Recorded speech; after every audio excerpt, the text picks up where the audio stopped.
parfaire leur propre idée du corps parfait. Mais lorsque les années passent, les problèmes finissent par se multiplier. Voici 10 bodybuilders qui ont très mal fini. Romario dos Santos.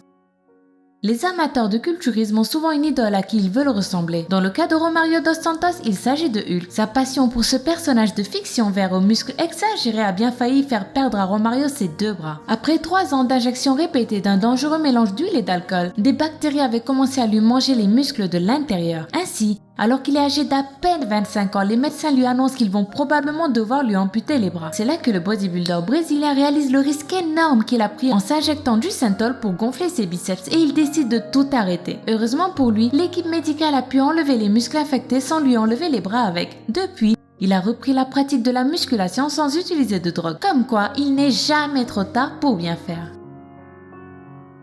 Gordon Kimbrough.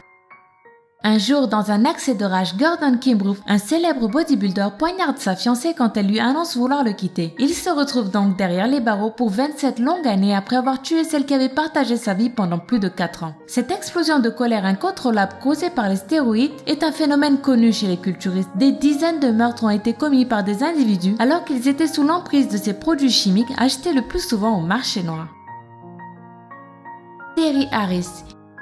Il n'y a pas mieux que le sport pour entretenir son corps et rester en bonne santé. Cela est normalement vrai. Mais dans le cas de Terry Harris, c'est justement le culte du corps et surtout l'excès de stéroïdes qui aura raison de sa santé. La bodybuildeuse est décédée d'une crise cardiaque dans un gymnase à Dallas 48 heures seulement après une compétition qui avait mis son corps à rude épreuve. Une triste fin qui prouve que les hommes ne sont pas les seuls à abuser des drogues au nom du sport. Nasser El Sambati.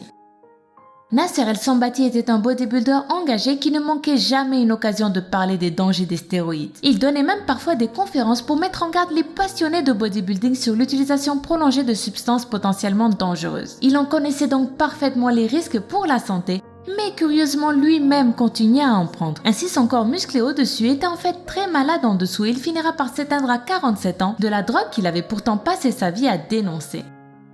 Andreas Munzer. Andreas était célèbre principalement pour 2 choses. Il était probablement l'homme qui avait le plus faible pourcentage de graisse dans le monde entier et il était totalement fan d'Arnold Schwarzenegger. Il passait ses journées à l'imiter et n'avait qu'un but dans la vie, lui ressembler le plus possible. Cette ambition le poussera à consommer très régulièrement des stéroïdes anabolisants, des hormones de croissance, de l'insuline et des diurétiques. Un cocktail bien dangereux qui lui causait des tas de problèmes. Son foie était recouvert de tumeurs, son cœur pesait le double d'un cœur normal et surtout, il souffrait constamment de terribles douleurs à l'estomac. Andreas Munzer était en si mauvais état que son corps finira par lâcher un jour de 1996 suite à une violente hémorragie abdominale. Les médecins qui réalisèrent l'autopsie de Munzer déclareront plus tard qu'ils n'avaient jamais vu autant de choses bizarres à l'intérieur d'un corps humain. Sally McNeil. On ne peut qu'être impressionné en voyant le corps de Sally McNeil. Elle a beau avoir fait carrière dans les marines et dans le bodybuilding, à la vue de ses muscles saillants, on se doute bien qu'elle a aussi un petit peu abusé des stéroïdes. Et c'est cette addiction qui l'a probablement poussée à tuer son mari Ray le 14 février 1995. Alors qu'il préparait un dîner pour fêter la Saint-Valentin, Sally lui a tiré une balle dans le ventre et une deuxième en plein visage. Elle a ensuite plaidé la légitime défense, expliquant être victime de maltraitance. C'est vrai que la prise d'anabolisants était source de violences répétées dans ce couple de bodybuilders. Mais le fait qu'elle ait aussi menacé son premier mari avec un pistolet n'a pas vraiment joué en sa faveur. Sally McNeil s'est donc retrouvée en prison pour 19 ans et a été surnommée Sally la tueuse. Aziz Shavershian. Ancien maigrichon, Aziz Shavershian ou Ziz selon son pseudo, avait prouvé au monde entier que les ectomorphes aussi pouvaient devenir de bons culturistes. Véritable superstar en Australie, Ziz était ce que l'on appelle un bon vivant. Il passait ses journées à danser, adorait se balader dans la rue torse nu ou encore signer des autographes sur les poitrines de ses fans. Mais surtout et par-dessus tout, Aziz Shavershian était passionné de musculation, grâce à laquelle il tentait d'impressionner les jolies filles qu'il fréquentait. Quoi de plus normal à son âge, me direz-vous? Mais ce qui n'était pas normal, c'était les substances très dangereuses que Ziz s'injectait quotidiennement pour accélérer son évolution. Ainsi, un beau jour, sans crier gare, son cœur s'arrêta soudain de battre alors qu'il avait à peine 22 ans. Arlindo de Souza. Au Brésil, il est fréquent que les bodybuilders s'injectent du synthol directement dans les muscles pour les gonfler et les rendre très imposants. Ce n'est pas très cher et le résultat est très impressionnant. D'ailleurs, voici des biceps qui connaissent très bien ce mélange d'huile et d'alcool, puisqu'ils en ont reçu tous les jours pendant des années. Surnommé La Montagne, Hulk ou encore Popeye, Arlindo de Souza a fini par devenir une star parce qu'il avait les plus gros bras artificiels de son pays. S'il a tout récemment arrêté cette pratique dangereuse, Arlindo de Souza confie avoir toujours en secret l'envie de recommencer. Greg Plitt.